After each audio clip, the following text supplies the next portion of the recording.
ขอยกมือ10 นิ้วกราบนอบน้อม วันตาอภิวาท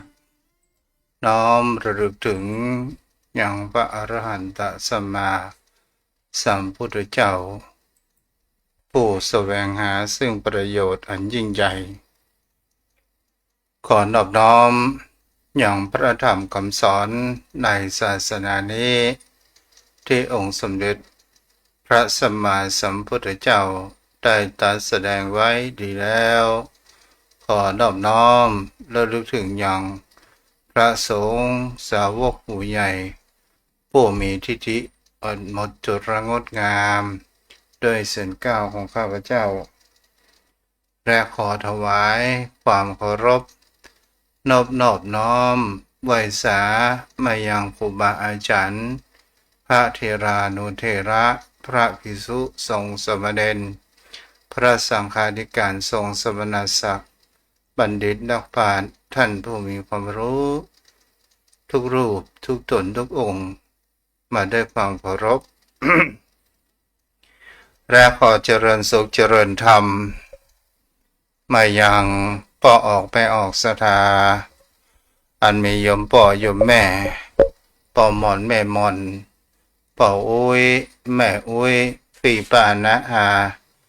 ท่านผู้ฟังผู้มีบุญทุกท่านที่ติดตามรับฟังธรรมะยามบ่ายทางสถานีวิทยุพระพุทธศาสนาและจริยธรรมจังหวัดเชียงใหม่96เมกะเฮิรตซ์โดยการเล่งส่งสัญญาณไปณอาคารสุเทพสุพรมครุประชาข้างหอพญามุไรใจกลางเมืองเชียงใหม่ส่งขึ้นอย่างวัดพระธาตุดอยสุเทพราชวรวิหารโดยความเอื้อเฟื้อผู้อำนวยการใจดีพ่อครูวรรณรบนามวงพรมและขอขอบคุณในความเมตตาธรรมของ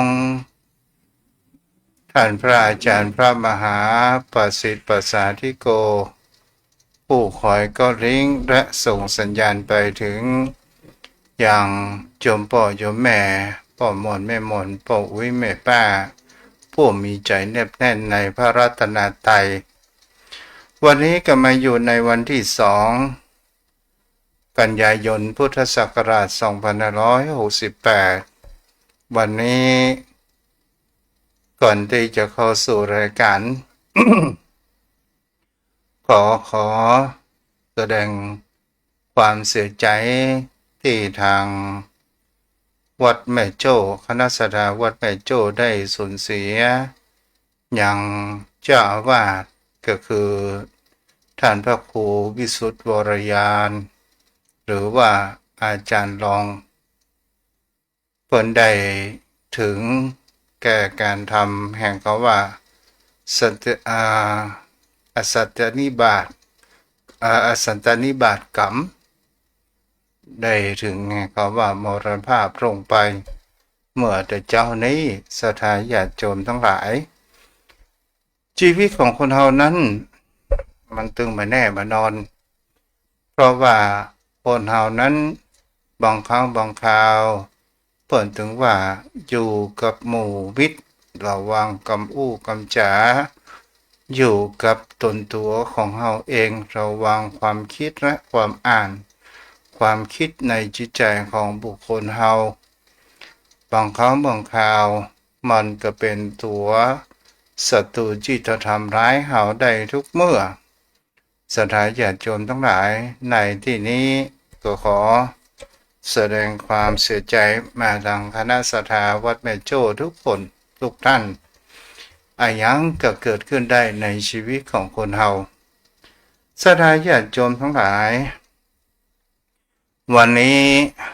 ตัวเจ้าก็จะมาอู้จ๋าเหตุในเรื่องแห่งความกลัวโยมพ่อโยมแม่นั้นได้รับฟังกันเหตุในความกลัวทางด้านพระพุทธศาสนาของเฮานั้นก็มีอยู่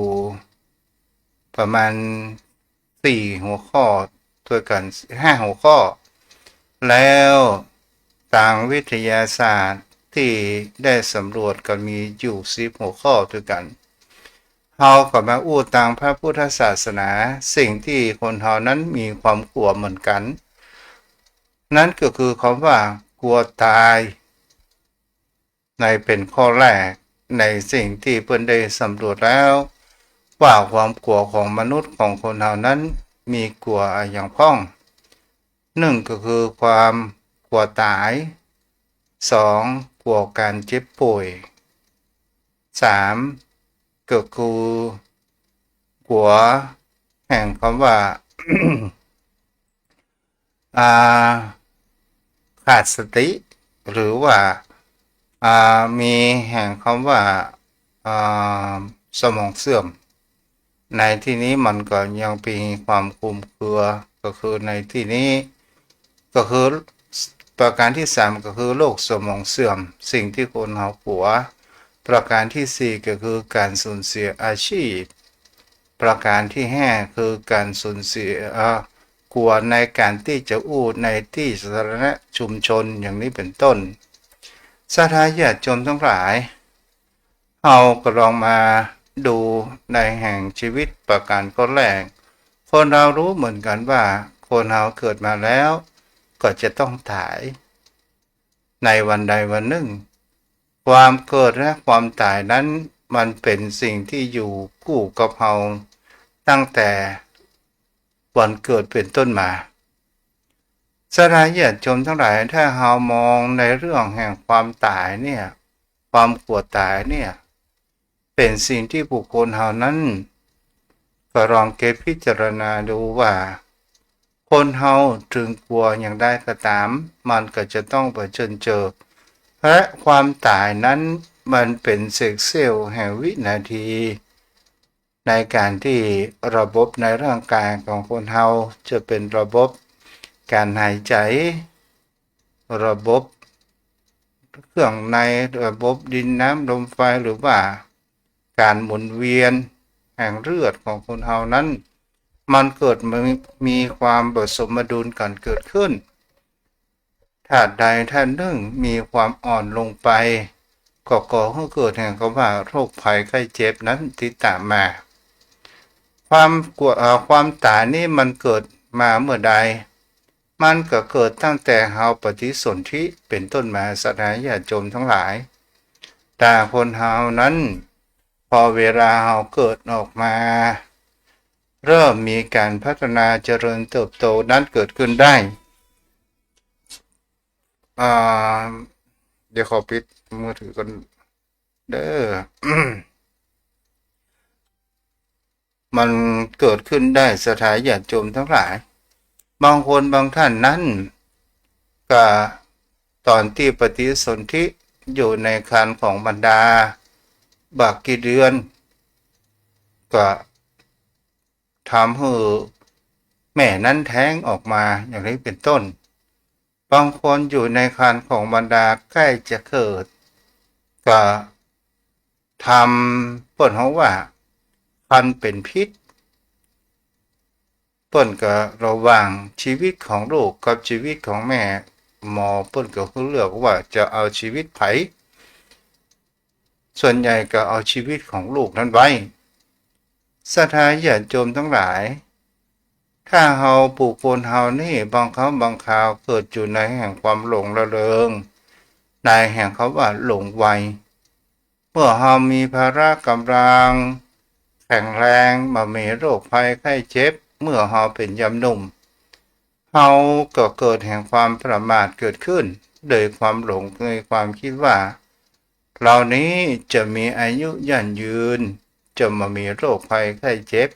จะเป็นอมตะและจะมามีคำว่าตายเกิดขึ้นศรัทธาญาติโยมทั้งหลายบางครั้งบางคราวเมื่อเป็นวัยรุ่นก็ตั้งอยู่ในความประมาทอยากลองในสิ่งที่อยากรู้อยากหันในสิ่งต่างๆนานานั้นเกิดขึ้นอันนี้คือประการสิ่งที่คนเรานั้นจะหันได้ต่อมาสิ่งที่คนเรากลัวรองลงมานั้นก็คือกลัวเจ็บกลัวป่วยศรัทธาญาติโยมทั้งหลาย บุคคลเฮานั้นจะหาได้ว่าพระพุทธองค์ว่าการมามีโรคภัยไข้เจ็บถือว่าเป็นลาภอันประเสริฐแต่ถามว่าไม่กี่บุคคลที่จะรอดพ้นแห่งโรคภัยไข้เจ็บนั้นพ้องแม้กระทั่งองค์สมเด็จพระผู้มีพระภาคเจ้าองค์ศาสดาของเฮานี้เนี่ยสถานญาติโยมทั้งหลายก็ยังมีอาการพวกเขาว่าอาพาธและเป็นสิ่งที่มันเกิดได้ทุกรูปทุกนามเพราะอะไรอย่างเล่าเพราะว่ารูปของเฮานี้เนี่ยมันก่อให้เกิดแห่งเขาว่ารูปก่อให้เปิ้นเขาว่าเป็นตีท่าภาษาขององค์พุทธาก็บอกพิจารณาสังขารว่าร่างกายของเฮานี้เป็นรังแห่งโลกถ้าเฮาอู้ตังอภิธรรมรูปก็คือเป็นที่ถูกแห่งเขาว่าความสลายตั้งอยู่มานานความสลายในที่นี้ก็คือเมื่อโดนแดดก็ตามโดนลมก็ตามโดนฝนก็ตาม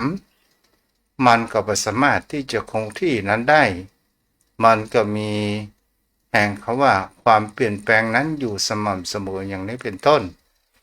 ต่อมาสถานญาติโยมทั้งหลายสิ่งสาเหตุที่คนเฮากลัวการเจ็บป่วยได้อุไปแล้วต่อมาก็คือกลัวที่สุดกลัวจำในสิ่งที่เฮากลัวมากก็คือกลัวสมองเสื่อมศรัทธาญาติโยมทั้งหลายก็พวกเขาว่าการที่ทำให้คนเฮาสมองเสื่อมนี้หมายถึงเขาว่าจำลูกจำเต้าบ่ได้จำบ้านบ่ได้จำชื่อตัวเองบ่ได้อันนี้ก็เป็นถือว่าเป็นโรคที่คนเฮานั้นกลัวมากที่สุดนี้ก็เป็นสิ่งที่คนเฮานั้นมันก็บังเกิดกันทุกคนเพียงแค่มันมีอำนาจก่อให้เกิดความเสียหายแต่มันบังเกิดทุกคนสูญเสียอาชีพสถานญาติโยมทั้งหลายการสูญเสียอาชีพก็หมายถึงว่ามันเป็นสิ่งที่คนเฮาทุกคนนั้นถูกบัญญัติมาว่าถ้าเฮาเจริญเติบโตแล้วเฮามีการมีงานทำจนอายุของคนเฮานั้นเข้าสู่วัยกลางคนแล้วเกิดแห่งความว่าความประมาทบ่ได้ไปตรวจสุขภาพร่างกายเกิดขึ้นแล้วก่อให้เกิดแห่งความเครียดและก่อให้เกิดแห่งความดันโลหิตสูงและก็เส้นเลือดแตกอย่างนี้เป็นต้นก็จะทำให้บุคคลเฮานั้นสูญเสียในสิ่งที่เฮากระทำทุกๆวันในความรู้สึกของบุคคลที่เป็นอัมพฤกษ์นั้นศรัทธาญาติโยมทั้งหลายเฮาก็หันแล้วว่าคนเฮานั้นทำสิ่งเดิมๆทุกวี่ทุกวันด้วยอาการ32ประการนั้นครบความคิดความอ่านนั้นก็ดีพอเว้นเวลาผ่านไปศรัทธาญาติโยมทั้งหลายร่างกายสังขารของคนเฮานี้เนี่ยถ้าเป็นหัวหน้าครอบครัวก็ซ้ำทำให้เสียเมื่อเฮาสูญเสียแห่งเขาว่าอาชีพของเฮาไปแล้วก่อให้เกิดแห่งความเครียดต่างๆนานาเกิดขึ้นฉะนั้นเนี่ยเฮาก็จงดำเนินชีวิตของคนเฮานั้นอยู่ในสายกลางทำงานก็ทำงานให้พอประมาณจะไปเกินกำลังของตนตัวของเฮาเองแม้กระทั่งโยมพ่อโยมแม่นั่นผู้ฟังก็ตามบางท่านบางคนนั้นลูกเต้าก็บอกว่าย่างการปกป้องไม่ต้องไปทำงานอะไรอย่างน้องจะเลี้ยงดูแลในคำนี้สถานญาติโยมทั้งหลายมันก็เป็นคำที่ถูกต้องก็เป็นคำถึงแสดงถึงความกตัญญูกตเวทิตาแต่สิ่งที่บุคคลเฮาเคยกระทำมาแล้วเฮาหยุดการกระทำนั้นไปมันก็ก่อให้เกิดแห่งความเสื่อมได้เวยมากที่สุดนั่นคือเสื่อมแห่ ห่งความทรงจำที่เราอู้ไปข้างต้นก็คือโรคสมองเสื่อมความเสื่อมในที่นี้เหมือนกับบุคคลเราเคยอ่านหนังสือติดหนังสือหรือเรานั้นได้อู้จาสนทนาทำกันหรือเราได้ทำการทำงานเพื่อให้เหงื่อคายของเรานั้นออกเพื่อที่จะกระตุ้นแห่งสมองของคนเรานั้นเกิดแห่งความสมบูรณ์นั้นเกิดขึ้นอันนี้ก็เป็นสิ่งที่บุคคลเราทำได้แต่อย่าทำมากเกินไปก็ก่อให้เกิดเกินกำลังและก่อให้เกิดแห่งความถ้าเราหกล้มเกิดให้เราเกิดแห่งความสูญเสียนั้นเกิดขึ้นต่อมาสถานญาติโยมทั้งหลายในสิ่งที่บุคคลเราจะหาหัวข้อหนึ่งนั้นก็คือแห่งคำว่าอู้ในที่สาธารณะชุมชนในที่นี้ก็หมายถึงเขาว่าบุคคลเราถ้าเราบ่ได้เตรียมในคำอู้คำจาหรือว่าเราบอกเคยเราไปอู้เพิ่นเจิญเราขึ้นอู้สถานญาติโยมทั้งหลายตอนเราอยู่รูปนั้นเราอู้อย่างใดบ่เตื้อแต่เพิ่นเจิญเราขึ้นอวยพรเจ้าบ่าวเจ้าสาวอวยพรในการปีใหม่วันใหม่อย่างนี้เป็นต้นตลอดจนถึงบางครั้งบางคราวเปิ้นเจิญขึ้นอู้ในที่กลางประชุมสถานญาติโยมทั้งหลายกระทำให้คนเฮานั้นเมื่อเฮาบ่ได้เตรียมตัวมาก็เกิดแห่งความประมาทเมื่อเกิดความประมาทมันก็เกิดในสิ่งที่คนเฮานั้นบางครั้งบางคราวอู้อย่างขาดสติแล้วก็จะทำให้คนเฮานั้นเกิดเหมือนกับว่าเป็นอามาพาตชั่วขณะเกิดขึ้นนี้สถานญาติโยมทั้งหลายในสิ่งที่บุคคลเฮานั้นกลัว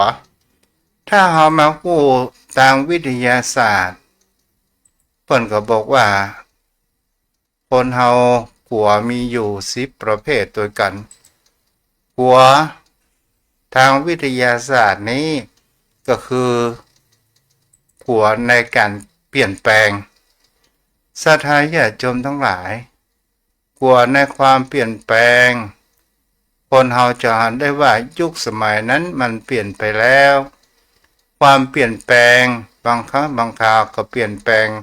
ในสิ่งที่ดีนั้นเกิดขึ้นการเปลี่ยนแปลงมันก็มีอยู่ในหลายรูปแบบในที่นี้ก็จะอู้ถึงเกี่ยวกับในการที่ว่ากลัวความเปลี่ยนแปลงทางด้านวัฒนธรรมและภายนอกในสิ่งที่คนเฮานั้นกลัวกันสถานญาติโยมพ่อโยมแม่ท่านผู้ฟังเอาก็ลองพิจารณาสังเกตว่าคนเฮานั้นกลัวเปลี่ยนแปลงถ้าเฮาเปลี่ยนแปลงทางด้านพฤติกรรมนั้นเป็นสิ่งที่ดีเฮาบอกเคยฟังน้ำฟังธรรมเฮาเปลี่ยนแปลงมาฟังน้ำฟังธรรมกันแล้วก็ทำให้จิตใจของคนเรานั้นได้รับแห่งความเปลี่ยนแปลงไปในทางที่ดีและถูกต้องเกิดขึ้นนี้เป็นสิ่งที่บุคคลเหล่านั้นหันและพิจารณาสังเกตกลัวความเปลี่ยนแปลงเฮากลัวมากสถานญาติโยมทั้งหลายเฮาหันในยุคสมัยของเฮานี้เนี่ยเฮาหันได้ว่าความเปลี่ยนแปลงวัฒนธรรมอันเกิดมาจากแห่งคำว่าเทคโนโลยีในปัจจุบันอย่างก็ว่าข่าวสารก็ตามในการมีโทรศัพท์มือถือโทรศัพท์ยุคใหม่หันทั้งหน้าทั้งตาและกระทำให้วัฒนธรรมของคนเรานั้นเปลี่ยนแปลงไปจากเคยกินข้าวพร้อมหน้ากลายเป็นกินข้าวกินไผ่กินมัน เคยนั่งร่วมกันโตกกู้แจกันพ่อแม่นั้นถ้ามีอะไรหยังก็มาอบรมบอกลูกบอกหลานตอนที่อยู่ในพร้อมหน้ากันศรัทธาญาติโยมทั้งหลายคนเฮาก็มีความเปลี่ยนแปลงแม้กระทั่งการกินก็ยังมีความเปลี่ยนแปลงในยุคสมัยปัจจุบันเฮาก็หันว่าความเปลี่ยนแปลงอยากกินอะไรหยังพอมีสตางค์พอมีมือถือก็สั่งออนไลน์นั้นมาส่งถึงคำที่นอกจากว่าอยู่บนดอยที่ไปบ่ถึงศรัทธาญาติโยมทั้งหลายนี้ก็คือความเปลี่ยนแปลงที่มันเกิดขึ้นแห่งความรวดเร็วถ้าเรามองตามจิตวิทยาศรัทธาญาติโยมทั้งหลายต่อมาคนเฮากลัวความเหงาความเหงานี้เนี่ยศรัทธาญาติโยมทั้งหลายหมายถึงเขาว่าบุคคลที่อยู่คนเดียวเฮาเคยมีความสัมพันธ์อย่างเช่นว่าถ้าเฮามีอายุรุ่นราวคราวเดียวกันเพื่อนมิตรสหายในชุมชนในหมู่บ้านของเฮาจะเป็นสมมุติว่าเฮาอายุ75แล้วเฮาจะไปพูดจากับละอ่อนมันก็บ่เปิงเฮาก็จะคบคนสูงกว่าหรือว่าต่ำกว่าเล็กน้อยบางครั้งบางคราวเฮาก็จะอู้ในเรื่องในสิ่งที่ผ่านมาเปิ้นถึงบอกไว้ว่าคนเฒ่าชอบเล่าเรื่องอดีตศรัทธาญาติโยมทั้งหลายถ้าเฮาจะอู้เรื่องอดีตให้ลูกหลานฟังลูกหลานก็ฟังบ่ได้เหมือนเพราะว่าเขายังมีอนาคตแต่ตนตัวของคนเฮานี่เฮาจะหันได้ว่าเมื่อเฮามีเพื่อนที่รู้ใจสามารถที่จะอู้จาสนทนาจากันได้มีสัก5 คนหรือ10 คนก็ตามทีนี้มันก็มีแห่งเขาว่าการจากไปพัดพรากไปทีละคนทีละคนทีละคนตอนสุดท้ายเฮาบ่ไปเตื้อทีนี้แหละศรัทธาญาติโยมทั้งหลายความเหงาความคิดถึงมันก็เกิดขึ้นในจิตใจของตนตัวของเฮาบางคนก็สามารถที่จะหาทางออกนั้นได้ถ้าเป็นคนในรุ่นวัยของโยมพ่อโยมแม่ก็คงจะหันได้ว่าความเหงาของเกิดแห่งความว้าเหวถ้าเป็นวัยละอ่อนก็มีแต่ความอกหักก่อให้เกิดแห่งความว้าวุ่นแล้วไปอาศัยในเรื่องสิ่งที่บ่ดีก็คือยาเสพติดต่างๆนานาเกิดขึ้นต่อมาสิ่งที่บุคคลเฮานั้นกลัวมากที่สุดในวัยแห่งทำการทำงานก็คือความล้มเหลวกลัวมากความล้มเหลวนี้มันถ้าเฮามองเป็นวิทยาทานมันก็คือเป็นครูสอนที่ดีของเฮานี่เองและเฮานั้นกลับมาตั้งสติอยู่กับตัวเองแล้วเฮามีกำลังใจและมีสติคิดได้แล้วเฮาก็ลุกขึ้นสู้ฮึดสู้ขึ้นใหม่ก็จะทำให้คนเฮานั้นข้ามพ้นแห่งความล้มเหลวนี้ได้อันนี้ก็เป็นสิ่งที่บุคคลเฮากลัวมากที่สุดก็คือความล้มเหลวแต่สามารถที่เฮาจะลุกขึ้นสู้และมาเติมพลังแห่งชีวิตของคุณเฮานั้นไปสู่แห่งความสำเร็จนั้นได้ความล้มเหลวมันเกิดขึ้นเราจงถือว่ามันเป็นประสบการณ์และเป็นกุศลที่จะทำให้เรานั้นเกิดแห่งความแกร่งเกิดขึ้นประการที่4สิ่งที่คนเฮากลัวก็คือการถูกปฏิเสธกลัวมากกลัวการถูกปฏิเสธจากบุคคลที่เฮารู้จักจากบุคคลที่อันเป็นมิตรจากบุคคลที่เฮาเคยร่วมเรียนด้วยกันจากบุคคลเฮาที่อยู่ใกล้กันศรัทธาญาติโยมทั้งหลายนี้ก็เป็นสิ่งที่บุคคลเฮานั้น ก็ลองเก็บพิจารณากันว่าความกลัวการถูกปฏิเสธอย่างเช่นเราไปรู้จักมีความสัมพันธ์แล้วเราถามว่าจำกันได้ก่อแล้วเขาก็บอกว่าจำไม่ได้หรือเรากลัวถูกปฏิเสธในแห่งคำว่าเราไปช่วยเหลือขอความช่วยเหลือจากบุคคลอื่นแต่เปิ้นก็ซ้ำปฏิเสธในความช่วยเหลือจากตนตัวของเราอย่างนี้ก็เป็นสิ่งที่บุคคลเรานั้นก็มีความกลัวมากกลัวการถูกปฏิเสธกลัวเสียโอกาสอันมากมายในชีวิตที่เพียงแค่คนเรานั้นถ้าถูกในการปฏิเสธแล้วเราก็บ่กล้าที่จะกระทำอันหยังฉะนั้นศรัทธาญาติโยมทั้งหลายในตัวนี้เนี่ยเป็นสิ่งที่คนเรานั้นจงให้พละกำลังใจของบุคคลเราก็บอกให้ตัวเองบอกจิตบอกใจตัวเองว่าคงจะมามีทุกคนที่จะปฏิเสธในเรื่องของตนตัวของเราถ้าเราทำดีเสร็จแล้วมันก็เป็นสิ่งที่ดีงามกับจิตกับใจในการที่คนเรานั้นมีลมหายใจมีความเป็นมนุษย์มีศักยภาพเช่นเดียวกันนั่นก็คือเราเอามาแก้ไขได้ต่อมาก็คือกลัวความไม่แน่นอนหมายถึงในหลักธรรมขององค์สมเด็จพระผู้มีพระภาคเจ้าก็คือไตรลักษณ์นี่แหละทุกสิ่งทุกอย่างบนโลกใบนี้มันมีอะไรอย่างแน่นอนมันมีอะไรอย่างที่จะคงทนสภาพเดินนั้นอยู่ได้มันเปลี่ยนแปลงอยู่สม่ำเสมอโยมพ่อโยมแม่เหมือนกับเราจะหันได้ว่าวัฒนธรรมและสังคมของคนเฮานั้นมีความเปลี่ยนแปลงไปมีวันหนึ่งนั้นได้ฟังอาจารย์ด็อกเตอร์ศาสตราจารย์ด็อกเตอร์สุเมธเนาะที่เป็นผู้ดูแลในเรื่องงานของในหลวง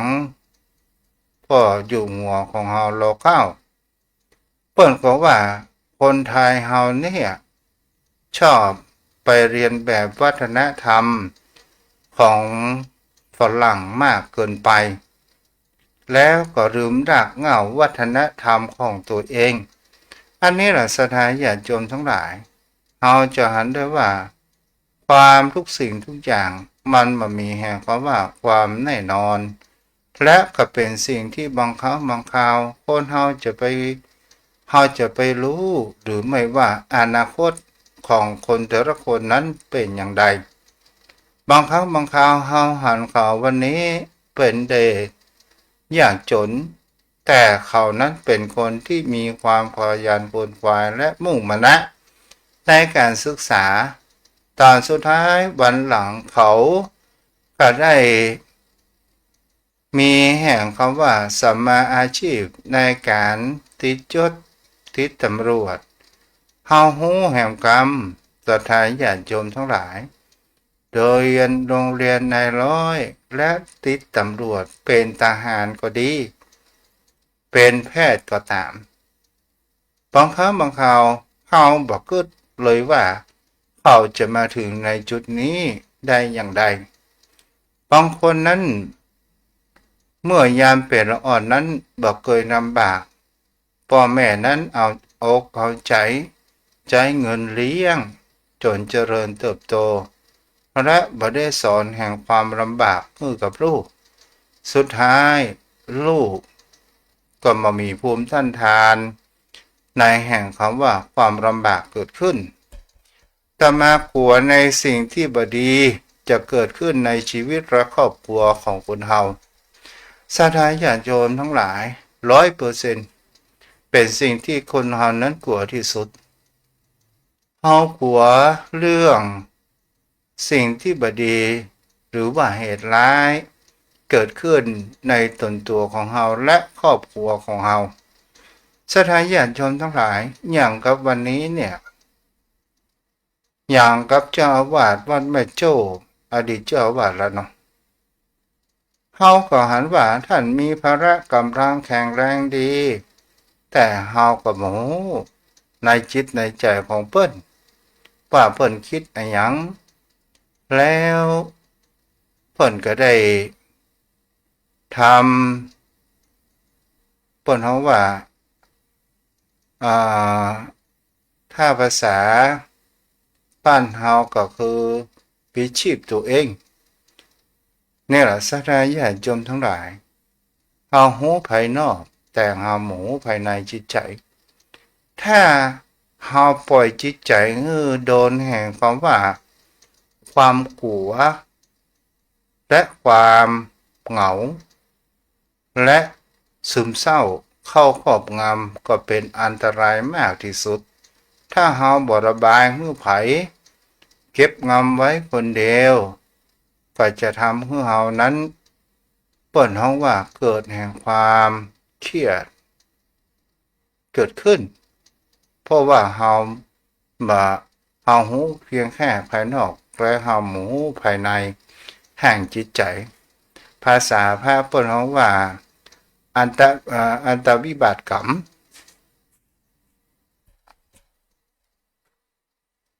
แล้วต่อมาก็คือคล้ายกับที่ได้อู้ไปขอกลัวความเจ็บปวดแล้วสิ่งที่คนเฮากลัวที่สุดก็คือการถูกตัดสินมันเป็นสิ่งที่ปกติของมนุษย์ของคนเฮามีที่มันมีแห่งคำว่าเกิดมาอยู่บนโลกใบนี้เฮากลัวมากที่สุดก็คือกลัวถูกตัดสินในที่นี้มันจะทำให้คนเฮานั้นมามีความกล้าในตัวของเป็นตัวของเฮาเองกลัวถูกตัดสินตัวกลัวว่าในสิ่งที่บุคคลไม่ยอมรับในตัวของเฮาอย่างเช่นเขาตัดสินว่าเฮานี่เป็นคนเขาตัดสินว่าเฮานั้นเป็นคนกินเหล้าเมายาและก็มามีความเปลี่ยนแปลงในตัวของตัวเองถึงเขาดูหมิ่นเหยียดย่ำอย่างใดก็ตามและเฮาก็บ่ได้แห่งคำว่าสติและบ่ได้แห่งคำว่าปัญญาที่จะพิจารณาแล้วเฮาก็บ่กล้าที่จะเปลี่ยนแปลงแห่งพฤติกรรมของคนเฮาอันนี้มันก็ก่อให้เกิดแห่งคำว่าความไม่กล้าในตัวเองแต่ถ้าว่าบุคคลเฮานั้นการที่คนเฮานั้นดูถูกหรือว่าเฮาโดนตัดสินจากสังคมว่าเฮาบ่ดี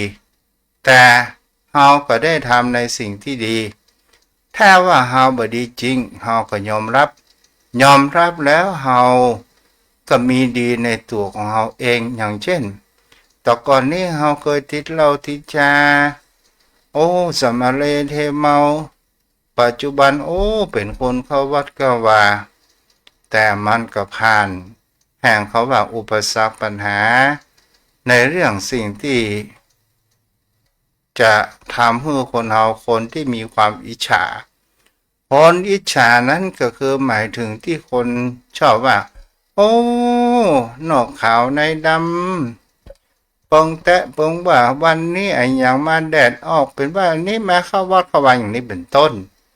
ต่อมากลัวดีไม่พออันนี้แหละศรัทธาญาติโยมทั้งหลายคนเฮานั้นก็มีความกลัวในที่นี้เป็นส่วนมากกลัวความดีไม่พอ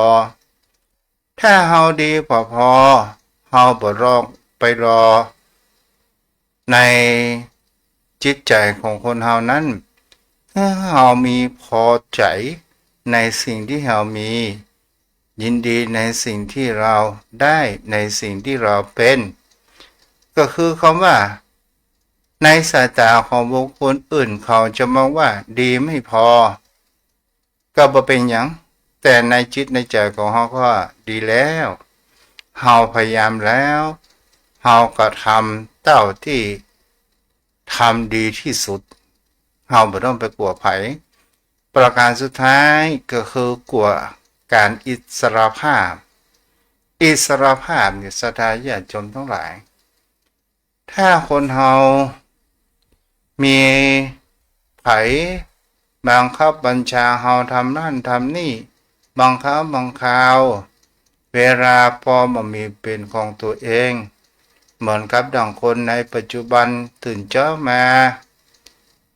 ล้างหน้าล้างตาก็ต้องออกไปทำการทำงานพอมืดพอค่ำเช่นจะได้กลับเข้าบ้านอาบน้ำอาบท่าแล้วกินข้าวแล้วก็นอนหลับปันผู้ก็สู้กันใหม่อย่างนี้เป็นสิ่งที่คนเฮานั้นจะเห็นได้ว่า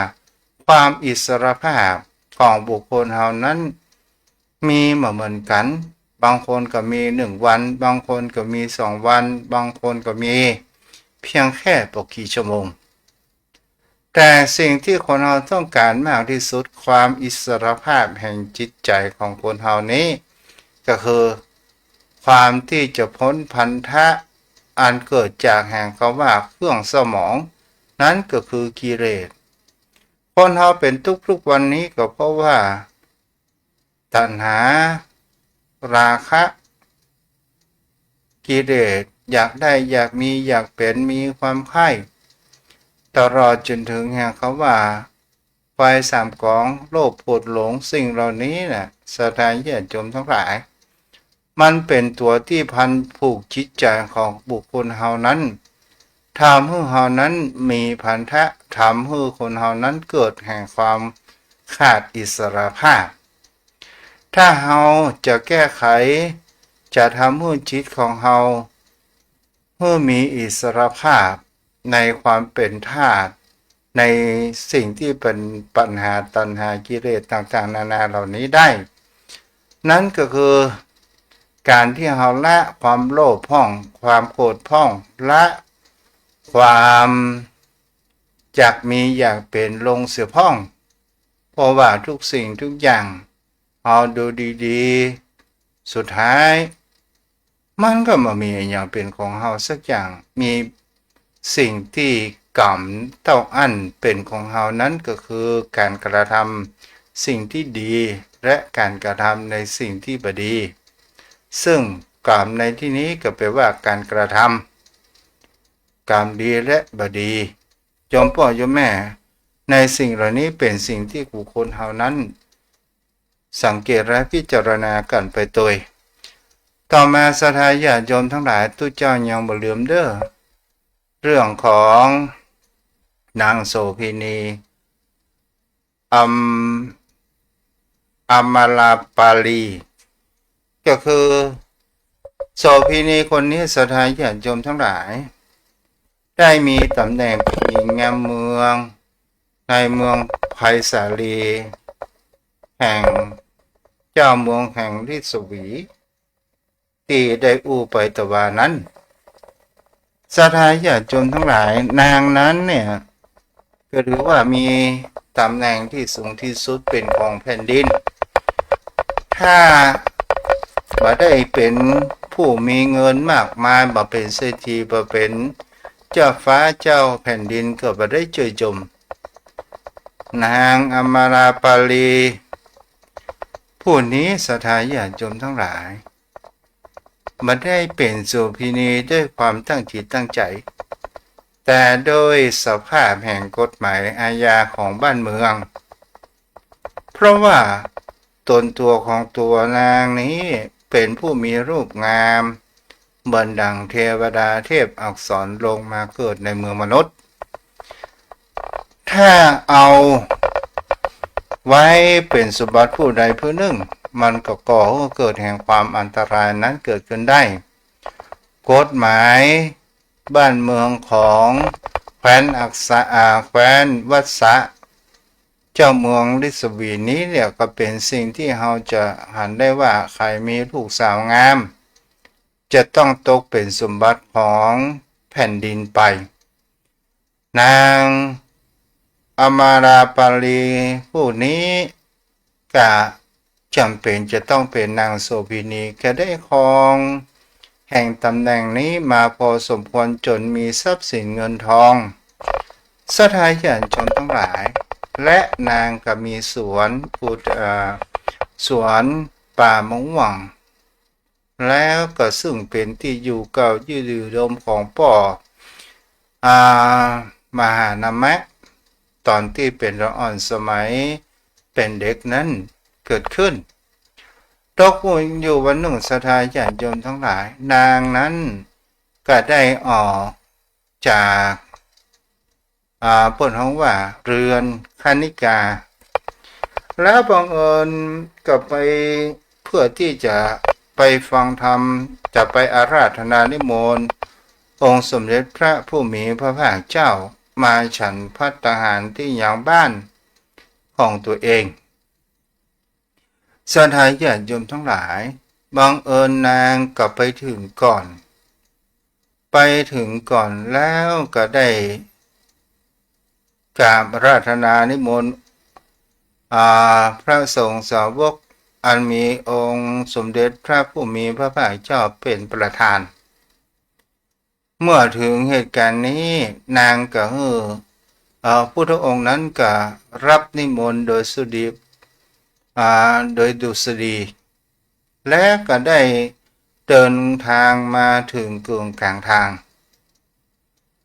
ก็โดยมีคนที่รับใจเป็นผู้ใจก็ถือบาทของพระผู้มีพระภาคเจ้ามาบังเอิญแห่งเขาว่าเจ้าเมืองแห่งฤาษี ผู้อันเป็น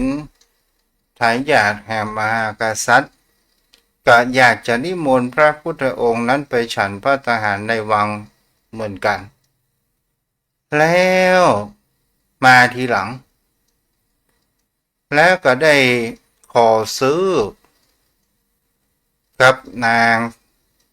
อมราปาลีว่าขอซื้อ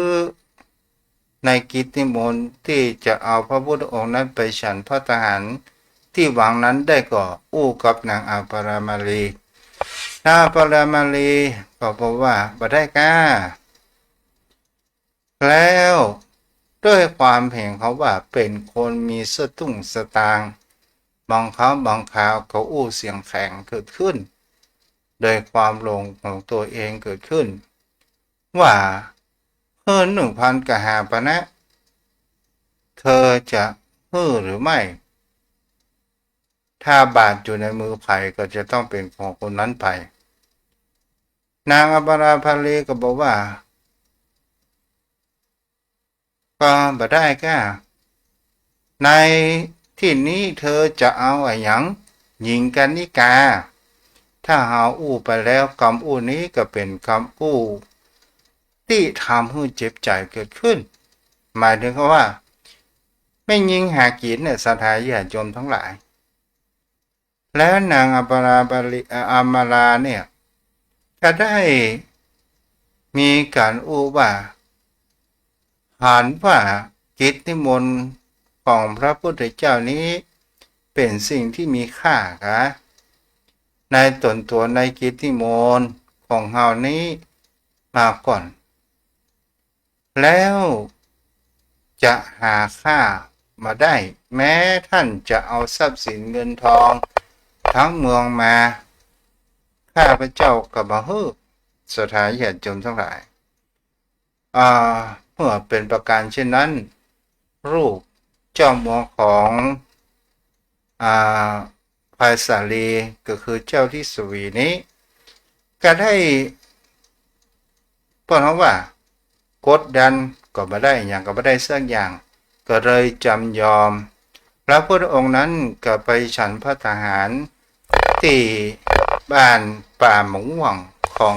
นางอมราปาลีแล้วนางก็ได้ฟังธรรมสทายญาติโยมทั้งหลายในเกี่ยวกับแห่งโคตรไตรลักษณ์แห่งสังขารว่าทุกสิ่งทุกอย่างนั้นมันเป็นทุกข์ก็คือมันมีไอ้อย่างที่จะคงทนอยู่ได้แม้กระทั่งความงามก็เช่นเดียวกันเธองามในวันนี้วันแรกเธอก็ต้องมีความเหี่ยวเฉาต้องมีความเปลี่ยนแปลงอยู่สม่ำเสมอเมื่อฟังธรรมประการเช่นนี้แล้วเนี่ยนางก็ได้มี ความเลื่อมใสได้มองแห่งธรรมเกิดขึ้นเลยมีความพิจารณาโยโสมนสิการพิจารณาโดยแยบคายว่าสุดท้ายก็ไม่มีอะไรอย่างเป็นของเฮานอกจากการกระทำต้องอัน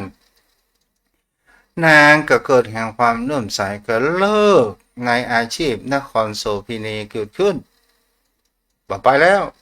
หอกันนิการที่เกินนี่เมาแล้วสาธาญาติโยมทั้งหลายก็ได้เดินมุ่งมั่นไปสู่ยังวัดพระเชตวันนั้นเกิดขึ้นสาธาญาติโยมทั้งหลายนางก็ได้ทูลขอเป็นบวชเป็นพระภิกษุณีพระองค์หันแห่งสายตาแห่งความมุ่งมั่นของนางอามาราปาลีนี้หันได้ว่านางมีความตั้งจิตตั้งใจเกิดขึ้นก็เลยพระอานนท์นั้นไปยังฝ่ายภิกษุณีนั้นได้บวชให้กับนางบวชเป็นภิกษุณีแล้วได้ทำกิจของพังภิกษุณีการเดินบิณฑบาตต่างๆนานาแล้วนางก็หาที่ปีกวิเวกบำเพ็ญเพียรแห่งคำว่าธรรมก็ได้บรรลุมรรคผลเกิดขึ้นเนี่ยแหละสัทธาญาติโยมทั้งหลายคนเฮานั้นเลือกเกิดไม่ได้แต่เลือกกระทำได้เฮาจะทำให้ถึงที่สุดแห่งทุกข์นั้นหรือไม่มันก็ขึ้นอยู่ที่จิตใจของบุคคลเฮาจะไปดูเพียงแค่โชคชะตาเพราะว่าวิถีชีวิตของคนเฮานั้นมันตึงเหมือนกันมันมีความแตกต่างกันเกิดขึ้นวันนี้ผู้ติดตามรับชมรับฟังทาง Facebook มีทางแม่ครูธัญญากศน.แม่ไก่พึกษ์บุญเจริญสารพีกุลโยมจันจรัตน์ในเมืองวางวิทยุดังเด้อนาชากาแฟโยมพี่นาชากาแฟเนาะและทางโทรศัพท์มีแม่หอมปราศางแม่หน่อยในเมืองสาธาญาติโยมทั้งหลาย แม่ย่าอ้อยเนาะที่ได้รับฟังอยู่โยมพ่อโยมแม่ท่านผู้ฟังวันนี้พ่อหนานอยู่หรือไม่ก็หมูเนาะต่อมาก็ไปดูพ่อหนานสักคำโยมพ่อโยมแม่แฮมบอกกี่วันก็เดือน12ปีแล้วเด้อโยมพ่อโยมแม่ในที่นี้ไผจะทำบุญเป็นกับน้ำกับไฟฮือกับลูกตุ๊ก็สามารถติดต่อได้กับวัดของตุ๊ที่เลขบัญชีกราบแทบใจไว้สาเมตตาบารมีธรรมท่านพระคุณเจ้าด้วยความเคารพสูงยิ่งครับท่านเจ้าครับพ่อหนานกลัวยังท่านพระคุณเจ้าประกวยยังปล่อยมันไปตามกฎของพระไตรลักษณ์นะท่านพระคุณเจ้ามันได้เกิดมาละปัจจุบันมันได้นะท่านพระคุณเจ้าเราอยู่ใต้อำนาจเปิดครับเราสามารถจะเอาชนะได้ครับทำใจให้สบายปลดปล่อยโปร่งวางอยู่พ้นใจท่านคุณเจ้าไปมาใดก็ได้ล่องก็จึงมีนี่แล้วเที่ยวไม่หมดละไปมาไหนก็ได้วันไหนก็ได้ถ้าถึงเวลาไปก็ไปมันก็เป็นสิ่งติดมาแล้วครับมาดูโลกอันงดงามตะการตาดุจราชรถแห่งพระราชาซึ่งคนโง่เขลาหมกอยู่ผู้รู้หาได้หมกอยู่ไม่ครับท่านเจ้าครับครับแล้ววันนี้ได้ข้อคิดอย่างพ่อนานข้อคิดจากพระธรรมเทศนาที่ท่านเจ้าได้อธิบายไว้นะที่เฮาปัวเพราะว่านี้ในความคิดเห็นของเก้ากับผมครับเฮาบ่ได้สร้างความดีไว้มากพอถ้าเราสร้างความดีไว้มากพอแล้วเราจะบอกหัวเพราะว่าหนทางที่เราจะไปนั้นน่ะมันไปแน่ครับเราอยู่ทุกวันนี้เพื่อที่จะไปอยู่เพื่อจะไปโลกหน้านั้นไปเพื่อจะอยู่ ถ้าเราทำดีเราสร้างอย่างดีทุกอย่างแล้วนะครับมันก็ย่อมไปเป็นตามเหตุตามปัจจัยนั้นมันยิ่งจะดีกว่าในภพนี้เพราะร่างกายสังขารของเราอ่ะมันบอกคงที่แล้วอ่ะมันชราภาพแล้วมันข้ามค่าสุดโทรมแล้วเราจะมาเป็นตุ๊กกับมันแหมไปหาหมอไปบอกว่าคำทำพระพุทธเจ้าก็บางทีมันก็มันก็เป็นสิ่งที่น่าเขาเราหดนี่มีกันนะไปวัดเข้ามาไปหาหมอเลยนะ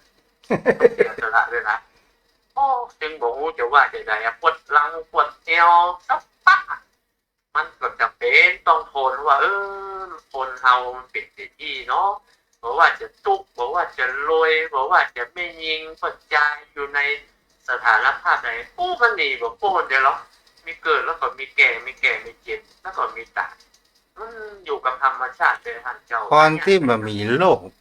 ที่พูดองค์ว่าเป็นลาภอันประเสริฐที่หายากเนาะท่านพระคุณเจ้าที่เคารพอย่างยิ่งครับความจริงอันโลกมันก็ใจนะผู้ไม่มีโลกเป็นลาภอันประเสริฐแต่มันก็ถูกแต่มันไม่ได้ถูกทุกอย่างนะคำว่าโลกเนี่ยมันมาจากคำว่า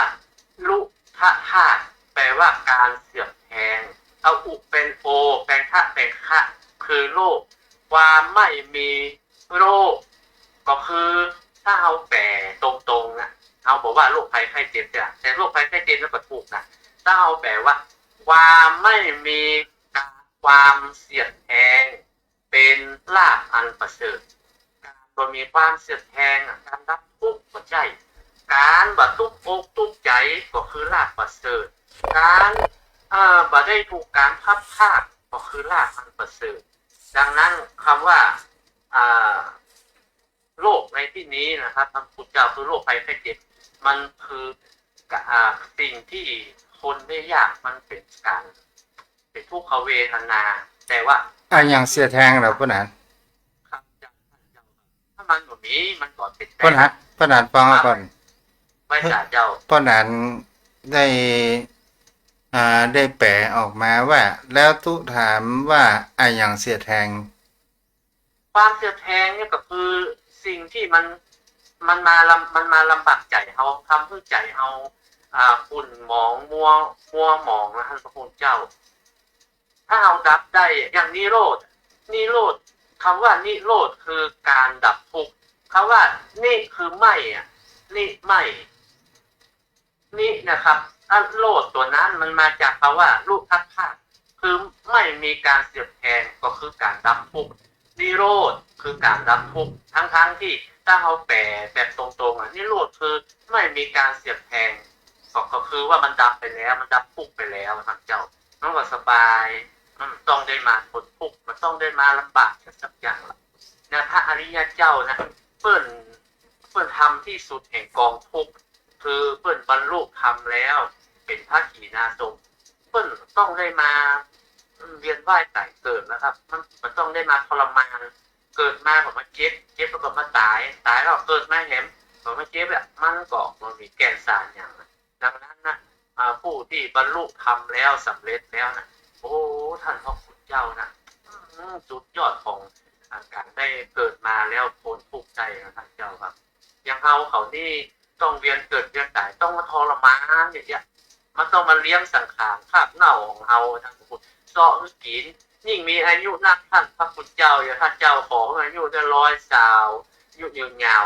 100 สาวเราต้องเสาะให้มันกินวันใน3 คาบมันท่านเจ้าเนี่ยมันถ้าอายุจะ100 สาวแล้วมันสามารถทำคุณงามความดีได้พ้นจากทุกข์ทั้งหลายทั้งปวงได้ถึงพรหมจรรย์อันสูงแล้ว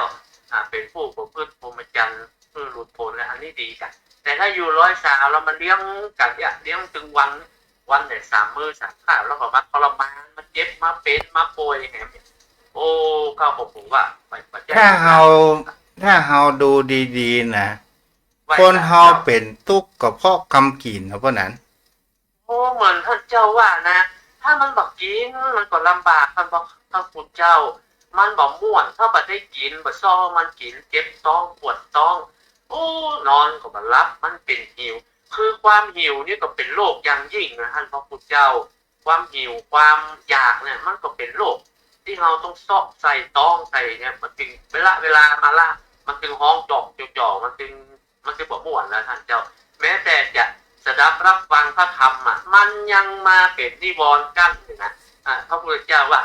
กินข้าวกินอย่างนี้อิ่มก่อนแล้วก็ฟังธรรมแล้วจะบรรลุได้ถ้าอ่านบรรลุได้เนี่ยเพราะว่าท้องมันหิวท่านเจ้าครับเพราะว่าธรรมชาติมันสร้างมาอย่างอี้เนาะถ้าว่าธรรมชาติสร้างมาอย่างกบหน้าหนาวนี่จำศีลกี่เดือนปะนั้นโอ้อยู่3 เดือนอยู่แล้วท่านเจ้าของเราพระพุทธเจ้าคิดดูถ้าเอามาเลี้ยงสังขารจวอูวายนะพระพุทธเจ้าโทมมูจะเต็มด้วยนะโอ้ไปเหี่ยวแสนทีแท้ๆในตัวเฮานะท่านพระพุทธเจ้าทุกอย่างแล้วมีในนี้หมดอ่ะถ้าคนเฮาหลอกคาบได้นี่ในบ้านในเมืองนี่เพราะมันจะมันมีที่อยู่เนาะโอ้ท่านพระพุทธเจ้าแล้วใครจะมาเลี้ยงใครกับพ่อแม่เขาก็มีแล้วเขา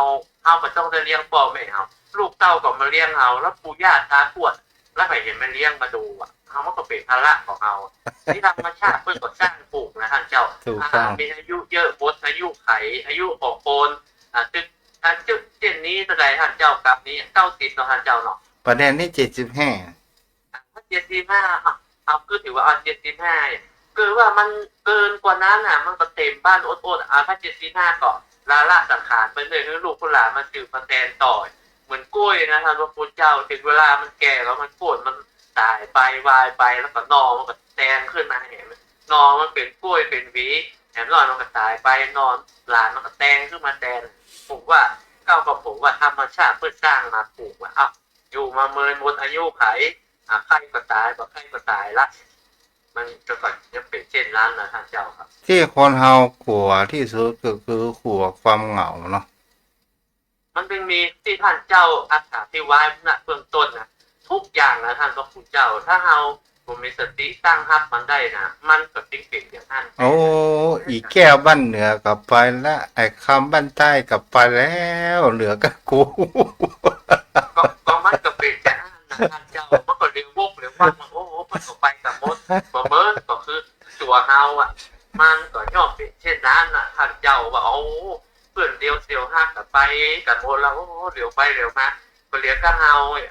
มันก็ต้องเป็นไปตามนั้นนะท่านเจ้าครับจะเอาปรนอสมควรเวลาเด้อกับแทบใจแว่นตาเมตตาทางท่านเจ้าด้วยความเคารพสูงยิ่งครับท่านพระคุณเจ้าได้คือนำทำคำสอนเพื่อเราได้ตั้งสติได้นะครับขอไหว้สาธุความเคารพจริงครับท่านญาติธรรมกัลยาณมิตรกัลยาณธรรมทุกท่านเราได้ฟังพระธรรมเทศนาเราก็ระลึกเป็นตัวคิดเป็นตัวทื่อถึงธรรมกันทุกท่านทุกคนนะครับเพราะนั้นรวดปิด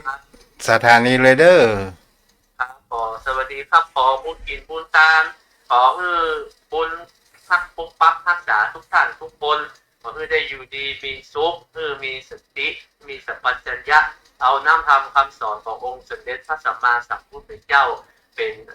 ป็นสรณะเป็นที่พึ่งเป็นที่ระลึกอันสูงสุดของจอมพุทธของเราครับขอบพระคุณครับสวัสดีครั